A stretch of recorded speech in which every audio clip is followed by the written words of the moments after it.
अमावस्या के इस महान पर्व पर अपने इस आश्रम का प्रथम हवन बहुत ही आत्मीय और जब भी याद करते हैं हमेशा उपस्थित रहने वाले भाई कुलदीप जी के सानिध्य में संपन्न हुआ है। क्योंकि सब लोग यहाँ उपस्थित हैं, आश्रम का निर्माण करने का मन में क्यों आया,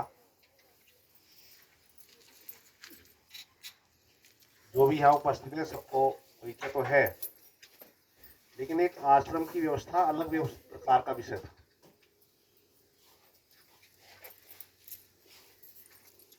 ये जो विचार है, ये विचार अचानक नहीं बना। कई महीने से इस पर हम लोग मंथन कर रहे थे, विचार कर रहे थे।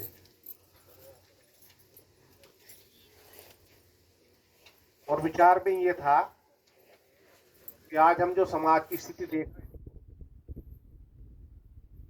समाज में जिस प्रकार का वातावरण बना हुआ है,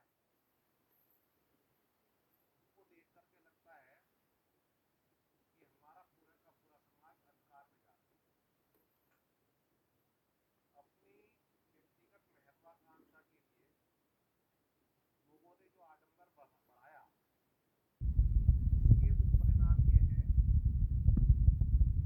कि हमारे समाज के लोग अर्थात हिंदू धर्म के लोग बहुत तेजी के साथ में दूसरे धर्म की ओर को जाने का काम करते हैं। ये सब प्रभाव आडंबरवाद का है। ईसाई मिशनरियां लगातार काम कर रही है और वो हमारे पूजा पद्धतियों को लेकर के हमारे समाज के लोगों में जब बात करते हैं, तो बात करने के बाद में उनको जब वो समझाने का काम करते हैं तो सबकी समझ में आ जाता है कि हिंदू धर्म के अंदर आडंबरवाद है, नपुंसकवादी चल रही है। इस प्रकार के विषय उनके पास में रहते हैं। देखिएगा, भगवान के नाम पर इस प्रकार से सब चल रहा है। रखाई करने वाले बहुत सारे लोग, सबको तो नहीं कहूँगा, लेकिन अधिक मात्रा में क्या कर रहे हैं, किस प्रकार का काम कर रहे हैं, तो समाज को दिग्भ्रमित करके हमारे जो महापुरुषों का इतिहास है उसको भी वो बिगाड़ने का काम कर रहे हैं।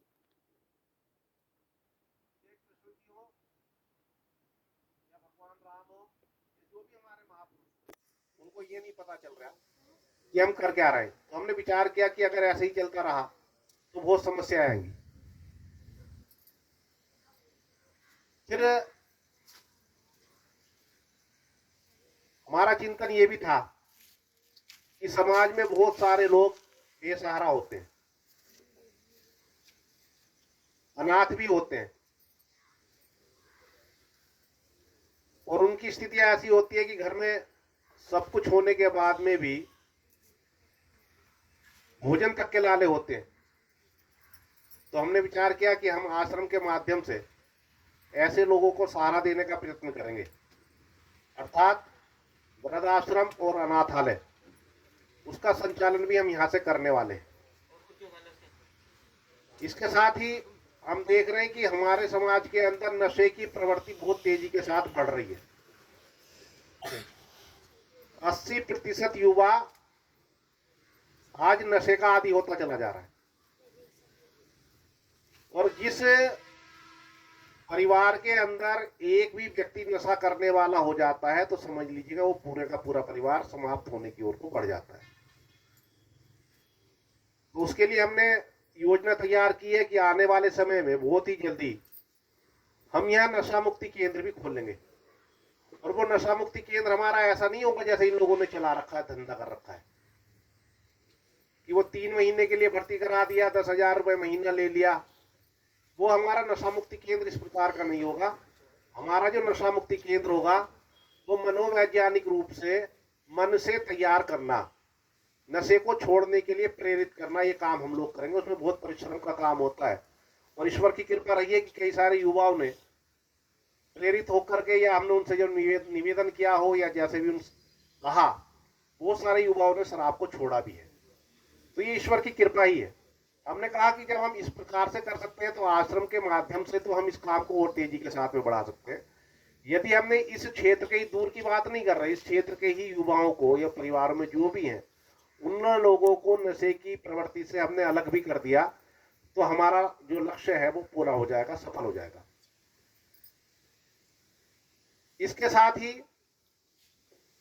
हम पूर्णमासी और अमावस्या को तो आश्रम पर हवन करेंगे ही, लेकिन यदि अपने परिवारों में कहीं कोई पूजा पाठ का विषय है, घर में कोई पूजा होनी है, किसी प्रकार की पूजा है, चाहे वो जिष्टोन हो, नामकरण संस्कार, विवाह संस्कार या जिस प्रकार के भी कोई संस्कार है, उन सब की व्यवस्था हम यहाँ से देने वाले हैं। हमको व्यक्तिगत कुछ नहीं चाहिए, आपकी जो भी इच्छा होगी, परिवारों की जो भी इच्छा होगी वो आश्रम के लिए, क्योंकि सबके सहयोग से ये सब चलने वाला है। हमारी इच्छा कुछ नहीं है, हम कुछ नहीं मांगने वाले, लेकिन संस्कार ठीक रूप में हो जाए। हम देखते हैं कि आते हैं लोग बात करने के लिए, मंत्र, गायत्री मंत्र तक का भी शुद्ध नहीं बोल पाते। दिमाग उनका रहता है कि इधर को इतने चढ़ा दो, इधर को इतने चढ़ा दो, इधर को इतने कर दो, दिमाग है वहां। ईश्वर की भक्ति में उनका दिमाग है नहीं, मस्तिष्क वहां चलता नहीं। तो अच्छे प्रकार से संस्कार देने का काम हम लोग करने वाले हैं। तो जिस प्रकार की भी आवश्यकता होगी हम परिवारों में ये काम भी करेंगे। यदि किसी को अपने घर पर हवन कराना है तो पूर्णमासी और अमावस्या को तो 8 बजे से लेकर के 10 बजे तक का समय यहाँ है। अगर किसी को लगता है कि पूर्णमासी को या अमावस्या को हवन हमको अपने घर पर कराना है तो उसका समय बदल करके हम वहां भी कर सकते हैं, या किसी भी दिन किसी का कराने का मन है, रविवार को है, तो हम वहां ये करने के लिए जाने वाले हैं और पूरी तन्मयता के साथ में हम उसको काम को करेंगे। और इसके साथ साथ एक चीज हमारी और रहने वाली शर्त होगी, यज्ञ के बाद में सत्संग चलेगा। या तो वो यज्ञ के बाद में करा ले, या लगता है कि हमको रात्रि में सत्संग अपने परिवारों में कराना है तो वो रात्रि में भी हम परिवारों में सत्संग देने का काम करेंगे। ये व्यवस्थाएं हम लोग यहाँ से देने वाले हैं। आप लोगों का बहुत बहुत धन्यवाद। जो यहाँ आप लोग चल कर आए, आने की कोई व्यवस्था यहाँ ऐसी है नहीं, लेकिन फिर भी आप लोग चल करके आए हैं, इसके लिए सभी का धन्यवाद। और ये आशा करते हैं, ये आश्रम मेरा अकेले का नहीं है, मैं आपको बता देता हूँ, ये आश्रम हम समाज के लिए बना रहे हैं, व्यक्तिगत हमारा कुछ नहीं है। और इस आश्रम का जितना भी निर्माण हुआ है ये लगभग एक आइडिया है, लगभग 1.5 लाख रुपए के आसपास का इसमें अब तक खर्चा आ चुका है। इसमें मैंने अपनी जेब से कुछ नहीं लगाया, समाज के सहयोग से ही ये सब कुछ चल रहा है। चाहे नल की व्यवस्था हो, सबरसेबिल की व्यवस्था हो, या जो भी निर्माण आप लोग देख रहे हैं, इसमें किसी ने कुछ किया, किसी में कुछ किया, ये मैं आपको स्पष्ट बतला देता हूँ। क्योंकि हम झूठ बोल करके चले कि हमने अपनी जेब से इसमें लगाने का काम किया, वो थोड़ा बहुत लग जाए, जितना लोगों ने सहयोग किया है वो अलग कुछ है, लेकिन विशेष रूप से समाज का ही सहयोग इसमें है। और बहुत सारे लोगों ने आश्वासन दिया है कि भाई साहब आप शुरू कीजिएगा, लगिएगा, हम सत्संगों की भी व्यवस्था करेंगे, क्योंकि इस चीज की आवश्यकता है। मैं जब हिंदू जागरण मंच में काम करता था तो सुबह से निकलता था, रात को घर के अंदर आता था, घर घर जाना, गांव गांव जाना, लेकिन उसका प्रभाव उतना नहीं गया। तब हमारे मन में विचार ये आया कि अब आश्रम की पद्धति को अपनाया जाए और यहाँ कोई विद्वान की व्यवस्था, हम जो विद्वान बाकी में होगा उस विद्वान की व्यवस्था हम परमानेंट यहाँ करने जा रहे हैं। वो पूर्ण रूप से यहाँ समर्पित रहेंगे, पूरा समय भी वो देने वाले होंगे। किसी प्रकार की समस्याएं होती हैं, शरीर के अंदर की समस्याएं हैं या मानसिक समस्या भी है, तो मानसिक समस्या का भी उपचार, मानसिक समस्या को आप लोग समझ सकते हैं। किसी को लगता है मेरे ऊपर हवा का असर है, किसी को लगता है मेरे ऊपर भूत का असर है, हमारे ऊपर ये हो रहा, किसी ने कुछ करवा दिया, इन सब का उपचार भी यहां से चलने वाला है। वो हमारा विषय है कि हम उस उपचार को किस प्रकार से कराएंगे, लेकिन इन सब समस्याओं का समाधान इस आश्रम के द्वारा चलेगा। बहुत बहुत धन्यवाद, आप आए। और आगे को भी पूर्णमासी 17 सितंबर की है, 17 सितंबर को भी यहाँ इसी प्रकार से जैसे आज हवन हुआ है इसी प्रकार से हवन होगा। और इस आश्रम के माध्यम से एक टीम का गठन भी हो रहा है। बहुत सारे लोग यहाँ बाहर से हैं, अवनेन्द्र जी भाई साहब मोहल्ला वाले से हैं, मेरे साथ में लंबे टाइम तक हिंदू जागरण मंच में काम किया है। विजय वीर जी भाई साहब चांदपुर से आए हुए हैं, आप लोग जानते होंगे बहुत लोग। आंखों की दवाई देने का काम करते हैं डॉक्टर रामचंद्र जी, चांदपुर के अंदर, उनके सुपुत्र हैं। जोगेंद्र जी हैं, भाई साहब अमर सिंह जी हैं, रुपेंद्र जी हैं, मोहित है, और बहुत सारे लोग यहाँ हैं लगातार जो संपर्क में हैं, अपना अपना काम वो कर रहे हैं। तो क्षेत्र के अंदर हम टीम भी बनाने जा रहे हैं, और उस टीम के द्वारा जो समाज के विरुद्ध चलने वाले काम है या समाज के विरुद्ध काम करने वाली जो भी लोग हैं, संस्थाएं हैं, उनके विरोध में हम लोग काम करेंगे। जैसे मैं हिंदू जागरण में जब हम लोग काम करते थे, उस प्रकार से हमने कहीं अपने क्षेत्र के अंदर धर्मांतरण नहीं होने दिया। ईसाई मिशनरियां कहीं काम कर रही, उनको वहां काम नहीं करने दिया। कई जगह कुलदीप जी भाई साहब का भी साथ हमें रहा है, हम उनके साथ में रहे हैं।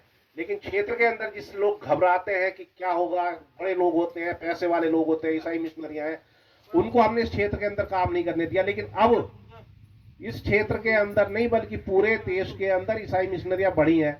तो पूरे देश की तो चर्चा हम नहीं कर रहे फिलहाल, लेकिन इस क्षेत्र की चर्चा हम जरूर कर रहे हैं कि ईसाई कोई भी ईसाई मिशनरी हो या कोई सा भी हिंदू विरोधी कोई गतिविधि हो, उनको हम इस आश्रम के माध्यम से रोकने का काम करेंगे। प्रयास नहीं करेंगे, प्रयास अलग शब्द हो गया, रोकने का काम हम उसका 100% करेंगे। किसी को हम यह करने नहीं देंगे। हिंदू धर्म को सुरक्षित रखना ये हमारा मुख्य कार्य होगा। तो मैं आपसे निवेदन करता हूं, लगातार आपका आशीर्वाद सहयोग हमको मिलता रहे और हम इस काम को लगातार करते रहें, चर्चा भी होती रहे। ये बीमारी वाला जो विषय है जो भाई साहब बतला रहे थे, औषधियां देने वाला, 2 औषधियों की चर्चा भाई साहब ने की थी, पूर्णमासी से इसकी व्यवस्था करा देंगे। और भी जो वैद्य हैं जो वाकई में दवाई बनाने का काम करते हैं, उनसे भी वार्ता हुई है। उन्होंने भी कहा है कि हम भी कुछ औषधियां ऐसी होंगी जिसकी आवश्यकता समाज में पड़ती है, लोग रहते हैं, उन सबको उपलब्ध कराने का प्रयास हम निरंतर करेंगे। बहुत बहुत धन्यवाद, बहुत बहुत धन्यवाद।